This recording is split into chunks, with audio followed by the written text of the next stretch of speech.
আজকে আমরা কাচ্চি খাবো। দেখেন কত বড় বড় পিস। এই যে মাংসটা একটু বড় লাগে, তা আজকে আপনাদের সাথে একটু শেয়ার করব।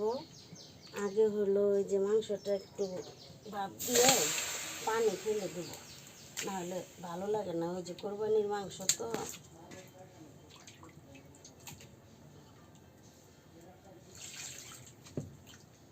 ভাপ দেওয়া হয়ে গেছে, ভাপ দেওয়া শেষ। আমরা এখন পানিটা ফেলে নেব। পানিটা ফেলে নেওয়ার হলো ওই যে গরু শুই দেয় তো, তা একটু ভাপ দিয়ে নিলে জিনিসটা ভালো হয়।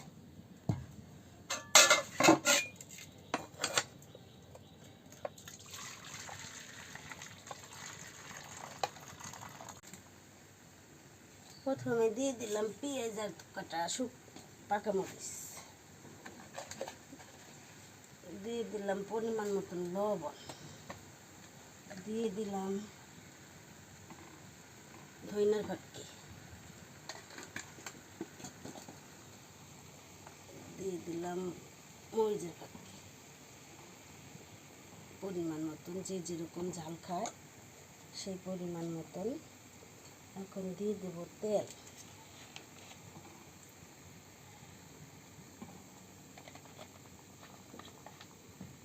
এখন দিয়ে দিলাম আদা বাটা। আগে ভাবতে পানিটা ফেলে দিলাম, তারপরে একটু মাখায়, আর কি গরম তো মাখান যাবে না, তাই এইভাবেই দিলাম মশলা।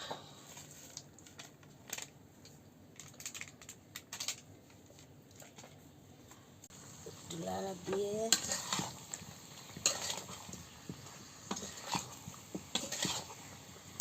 ঢেকে দেব।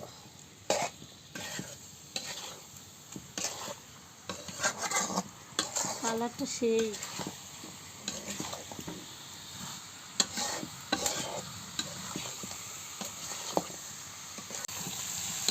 কষায় সামান্য একটু পানি দিয়ে দিলাম। সামান্য একটু পানি দিয়ে কষা কষা করে অপেক্ষা করেন। কীভাবে রান্না করছি দেখেন।